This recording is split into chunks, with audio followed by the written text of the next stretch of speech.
Greetings and a happy new year from your friends at Sorghum United. My name is Nate Bloom. I'm the Chief Executive Officer of our organization, and it is such a pleasure to serve you. We have stakeholders on every continent, with the exception of Antarctica, representing all points within the value chain for sorghum and millets, and we're all united around the same things. We're trying to work towards finding solutions for hunger, malnutrition, and economic and environmental sustainability through the promotion of ancient forgotten grains, sorghum and millets in regional food systems. And I think that we're really making an impact as our organization continues to grow.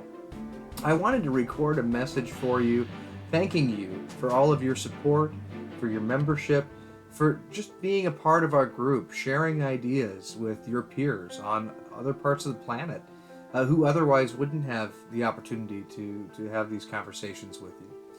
And to continue to trust us through your support as we continue to try to grow the sorghum and millets industry. I had this long list of things typed up that I wanted to thank you for, these milestones, and I was trying to memorize these to really give you a polished presentation. But I've got to tell you, after multiple takes, here's what we're going to do instead. I actually have printed them up. We've done so much in 2023, in our first year as an official organization, that I just can't leave anything out. And so as much as I hate to read to you, I want to hit some of the highlights because there are just too many for me to memorize on a Sunday afternoon here from Lincoln, Nebraska. So first of all, we were at the opening ceremony of the International Year of Millets way back in December of 2022, and that's where we made our decision to go from a loose organization to a formalized NGO to really help drive the FAO's message of millets in the International Year throughout the year and beyond. From there, I came back here to Nebraska from Rome, and we went through the process to become a formalized NGO to get all the paperwork done for our friends at the Internal Revenue Service here in the United States, and at the state level, of course.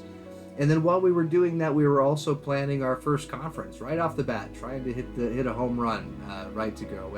And we did, actually. We hosted the 2023 North American Global Sorghum Processing and Investment Summit, which seems like it was ages ago, but this was just back in March of 2023 here in Lincoln, where we had participants from around the world, both in person and via Zoom, sharing their products that they're making with sorghum and millets, primarily in the food space, but also in the machine space, equipment space, as well as the industrial space. That was held at Innovation Campus here in Lincoln. And we capped it off with a special dinner with the North American FAO director for a special dinner here in Lincoln as well. That was the first time the FAO had been to Lincoln, Nebraska. We were also at the Global Sorghum Conference in Montpelier in June, which was a fantastic opportunity to network with more of our stakeholders and to continue to grow our network with our industry partners as well. Special thank you to both Lydia Seeds and Advanta at that event. Our global network continued to grow. Prior to 2023, we had maybe 100 members in our WhatsApp group and LinkedIn and others.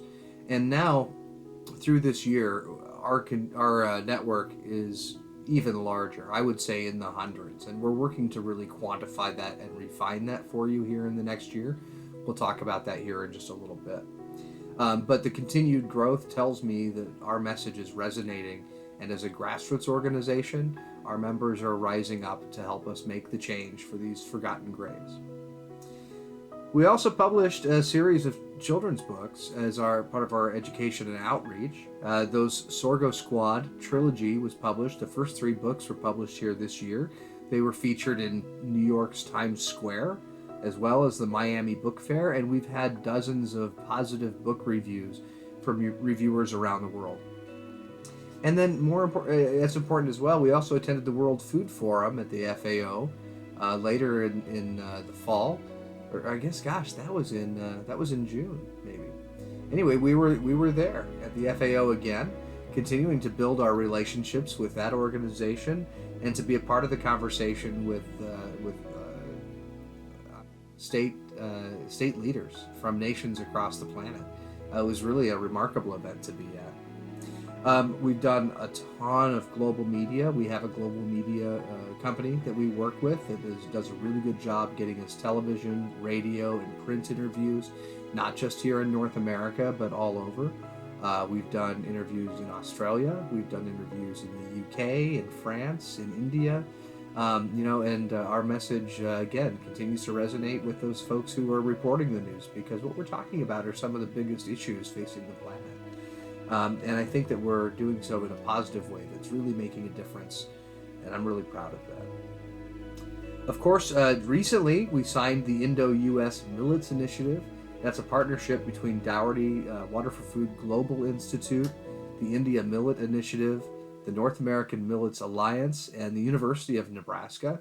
And that Indo-US Millets Initiative not only represents the continuation of the conversation with the International Year of Millets, how do we continue to have that conversation in the year moving forward, but it also represents, I think, an important tie between the nation of India and the nation of the United States. And why is that important? Well, as many of you know, especially those of you who are in India, India has been the leader in promoting sorghum and millets throughout, actually before even the International Year, throughout the International Year, and now looking into the years beyond. To be able to share the expertise of our friends there on the subcontinent with our partners here in the Americas is going to be really helpful in getting value-added markets growth for these grains moving forward. And we're so pleased to be able to be a part of that initiative. Special thank you to the India Millet Initiative, Dr. Satin Yadav, for spearheading that for us. We really appreciate that. Earlier in the year, we also signed an expression of interest to collaborate with the Rajasthan Agricultural Research Institute, or RARI, in Jaipur, India. This came during my travels in India back in September. And it really represented our organization's first public-private sector agreement. It was a really proud moment, and quite validating for the efforts and the blood, sweat, and tears we've been putting into this organization throughout. And then, of course, in 2023, we also had in-person stakeholder visits in multiple countries: Senegal, Singapore, India, France, Cambodia, Taiwan, Egypt, and I'm probably forgetting some others. But it was just such a blessing and such a fun year. Looking back in December, at the end of a year, the things that happened all the way back in January, it seems like it was so long ago, but it also seems like it was just yesterday. We crammed so much into this year, especially as a new organization with a very small budget. We've done so much, and we can only do it because of the support from all of our growing members, all of our network, all of you encouraging us and giving us ideas and helping us to grow. And I thank you for that. It's just so much fun to serve you. So let's talk about 2024.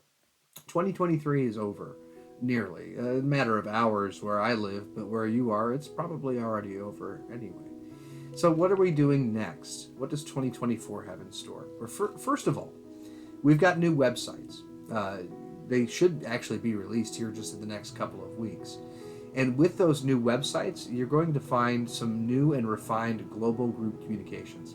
So our global WhatsApp group right now, I describe it as a fire hose, right? It's the world's largest group chat, and it can be hard to hone down to topics that you're interested in.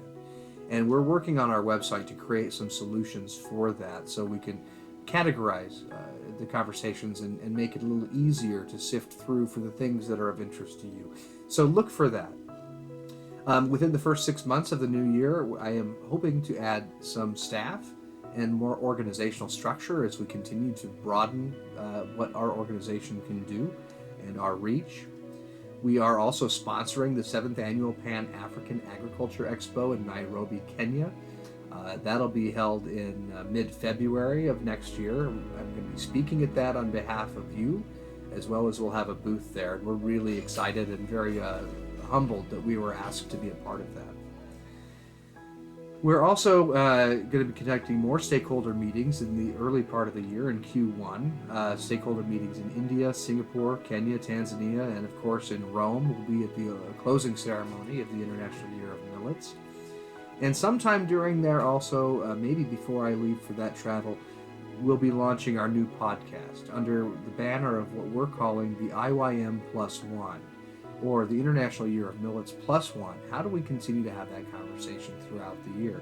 Whether that's through conferences, whether that's through the podcasts, newsletters, or more. Look for that messaging to continue to expand as we continue to hope to maintain the momentum begun with the International Year of Millets. This isn't the end, really. It's just the beginning for our conversation in regard to promoting these ancient nutritive grains. And then, of course, continued refinement of our social media content, and even more. There are so many things coming that you should be very excited about. I hope that you'll continue to support us by sharing our message within your network. Thank you again, and Happy New Year. Best wishes for prosperity and health in 2024.